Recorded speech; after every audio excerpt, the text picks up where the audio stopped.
Naghahanap ka ba ng merienda, refreshing drinks at fries na makikita mo pa kung paano nila i-cut? Made with real potatoes? Kaya naman! Hey Wanderers, sa paghahanap nga namin ng merienda, napadpad kami dito sa May Marahan. Sakto, may bagong bukas na kainan dito, ang Frosty and Fresh Tato. Matatagpuan ito sa 120 Marahan 2, Alfonso, Cavite. Katabi lang ng Petron at Alpha Mart. Open sila from 11 a.m. till 8 p.m. Nagsaserve sila ng freshly cut fries, as in makikita mo talaga na real potatoes ang gamit nila. Pwede kang pumili ng flavor or deep sauce, depende sa trip mo. At syempre, hindi mawawala ang mga frosty o fruity slushies na super refreshing.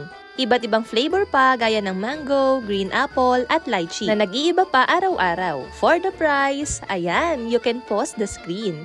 Super sulit and budget-friendly. Tinry namin yung combo saver, yung Frosty with Fresh Tato for only 109 pesos. Yung pinili nga namin is itong may dip.